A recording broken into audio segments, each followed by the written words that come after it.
मक्का को फतह करने के बाद मुसलमान अरब के सबसे ताकतवर फौज बन गए, लेकिन अरब के दो बड़े कबीले बनु हुज़ैन और बनु सुकैर पूरे अरब पर हुक्मरानी करने के लिए मुसलमानों से जंग करने का ऐलान कर दिया। ये बनु सुकैर ताइफ का वो कबीला है जिसने कुछ साल पहले रसूल अल्लाह सल्लल्लाहु अलैहि वसल्लम जब इन्हें इस्लाम की दावत देने के लिए गए तो उन्होंने रसूल अल्लाह को कमजोर समझ कर इनका बहुत मजाक उड़ाया और इतने पत्थर मारे कि रसूल अल्लाह सल्लल्लाहु अलैहि वसल्लम के जिस्म को खून से लाल कर दिया, लेकिन फिर भी रसूल अल्लाह सल्लल्लाहु अलैहि वसल्लम ने इनको माफ कर दिया और इसके कुछ ही साल बाद मक्का को फतह किया। और मक्का को फतह करने के बाद अब हालात बिल्कुल बदल चुके और रसूल अल्लाह सल्लल्लाहु अलैहि वसल्लम पूरे अरब से 12,000 लोगों की फौज ताइफ की तरफ रवाना हुए।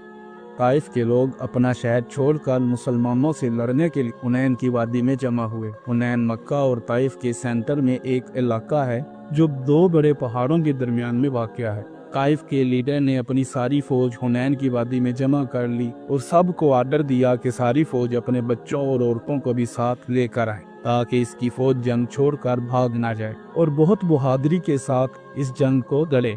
मक्का को फतह करने के सिर्फ 14 दिन बाद रसूल अल्लाह सल्लल्लाहु अलैहि वसल्लम ने 12,000 लोगों की फौज लेकर हुनैन की तरफ रवाना हुए। ये फौज बदर और ओहद की तरह सिर्फ स्ट्रांग और मजबूत ईमान वाले सहाबा की नहीं थी, बल्कि इसमें बहुत सारे नए सहाबा भी थे जो इस जंग से कुछ ही अरसा पहले मुसलमान हुए। तो उन्होंने मुसलमानों की स्ट्रगल जो उन्होंने बदर, ओहद और खंदक में की थी, इतना उसके बारे में मालूम न था।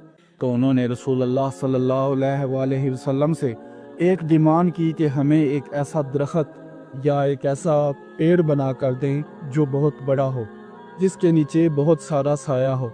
हजरत, आप तो नबी हैं, आप तो कुछ भी कर सकते हैं। तो रसूल अल्लाह सल्लल्लाहु अलैहि वसल्लम ने उनसे कहा कि अब तुम मुझसे वही डिमांड कर रहे हो जो बनी इसराइल ने मूसा से की थी। यकीनन तुम लोग इंतहाई जाहिल हो।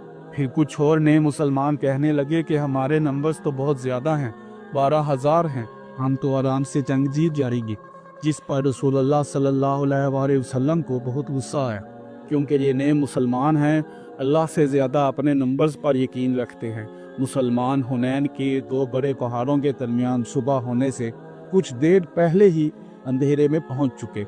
जैसे ही मुसलमान इसे क्रॉस करने लगे और पहाड़ों से बहुत ज्यादा तीर और पत्थर बरसने लगे और इतनी शिद्दत से बरसे कि कुछ ही देर में बहुत सारे सहाबा शहीद हो गए और इन सब से बचने का कोई तरीका भी नहीं था। तो मुसलमान वहां से वापस मक्का की तरफ भागने लगे। ये देखकर दुश्मन की फौज ने मुसलमानों पर फुल फ्लेज हमला कर दिया और मुसलमानों की पूरी फौज 12,000 लोग जंग छोड़कर भागने लगे। ऐसा लग रहा था कि मुसलमान क्लियरली ये जंग हार चुके हैं। ताइफ वाले बहुत खुशी और जोश के साथ बहुत तेजी से आगे बढ़ने लगे, क्योंकि उन्होंने देखा कि सारी फौज भाग रही है। लेकिन जैसे ही थोड़ी डस्ट क्लियर हुई तो उन्होंने देखा रसूल अल्लाह अपने कुछ साथियों के साथ एक कदम भी पीछे नहीं हटे। तो सारे सीधा रसूल अल्लाह सल्लल्लाहु अलैहि वसल्लम की तरफ बढ़ने लगे। रसूल अल्लाह सल्लल्लाहु अलैहि वसल्लम भी पीछे हटने की बजाय अकेले दुश्मन की तरफ बढ़ने लगे और जोर जोर से कहने लगे, मैं हूँ मोहम्मद अब्दुल्ला का बेटा और अल्लाह का रसूल। इस पर रसूल अल्लाह सल्लल्लाहु अलैहि वसल्लम के चचा बाज रजी अल्लाह तआला अन्हु ने रसूल अल्लाह सल्लल्लाहु अलैहि वसल्लम के ऊँट को जबरदस्ती रोकने की कोशिश की।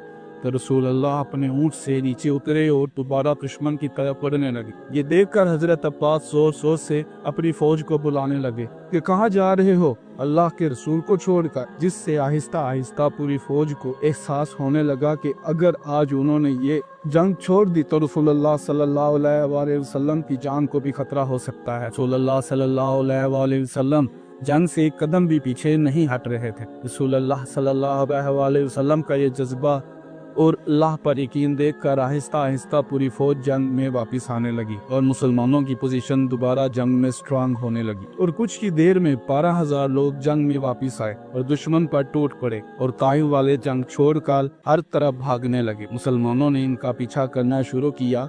मुसलमानों को इस जंग में बहुत ज्यादा फायदा हुआ।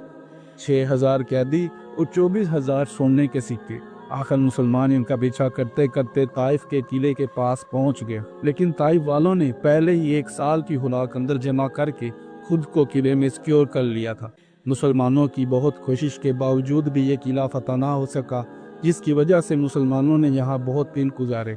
खालिद बिन वलीद हर दिन किले के सामने जाते और इनको जोर जोर से लड़ने के लिए चैलेंज करते, लेकिन एक बंदा भी डर से बाहर नहीं निकलता। एक दिन रसूलुल्लाह सल्लल्लाहु अलैहि वसल्लम ने ऐलान किया कि ताइफ में जितने भी गुलाम हैं, अगर वो इनको छोड़कर मुसलमानों को ज्वाइन कर लें तो वो इन्हें आज़ाद कर देंगे, जिसकी वजह से आहिस्ता आहिस्ता बहुत सारे मुसलमान ताइफ की तरफ आने लगे। आखिर रसूलुल्लाह सल्लल्लाहु अलैहि वसल्लम ने फैसला किया कि अब इन पर टाइम ज़ाया करने का कोई फ़ायदा नहीं, क्योंकि ये अब मुसलमानों का कुछ नहीं बिगाड़ सकते। तो मुसलमान वहाँ से वापस मक्का की तरफ रवाना हुए। पहले कुछ मुसलमानों ने रसूलुल्लाह सल्लल्लाहु अलैहि वसल्लम से कहा, वैसे भी हम वापस जा रहे हैं, इनके लिए कोई बद्दुआ तो करें। तो रसूलुल्लाह ने अपने हाथ उठाए और अल्लाह से दुआ की कि अल्लाह ताइफ वालों को मेरे पास मुसलमान बना कर ले आ। मुसलमान आखिर वापस मक्का पहुँच गए। अब यहाँ मदीना वालों को लग रहा था अब रसूलुल्लाह सल्लल्लाहु अलैहि वसल्लम मक्का शहर को अपना कैपिटल बनाएंगे और मदीना वालों को हमेशा के लिए छोड़ देंगे। इस जंग में जितना माल मुसलमानों के हाथ आया, बहुत बड़ा हिस्सा रसूलुल्लाह सल्लल्लाहु अलैहि वसल्लम ने मक्का वालों को दे दिया, जो अभी कुछ ही दिन पहले मुसलमान हुए थे, जिसमें से 100 ऊँट रसूलुल्लाह सल्लल्लाहु अलैहि वसल्लम ने अबू सुफियान को भी दिए। और इससे सिर्फ एक महीना पहले अबू सुफियान मुसलमानों का सबसे बड़ा दुश्मन समझा जाता था। जब इन्हें 100 ऊँट मिले तो उन्होंने कहा, या रसूलल्लाह, मेरा बेटा यजीद तो रसूलुल्लाह सल्लल्लाहु अलैहि वसल्लम ने इन्हें भी 100 ऊँट दिए। या रसूलल्लाह, मेरा बेटा माविया तो उन्हें भी 100 ऊँट दिए गए।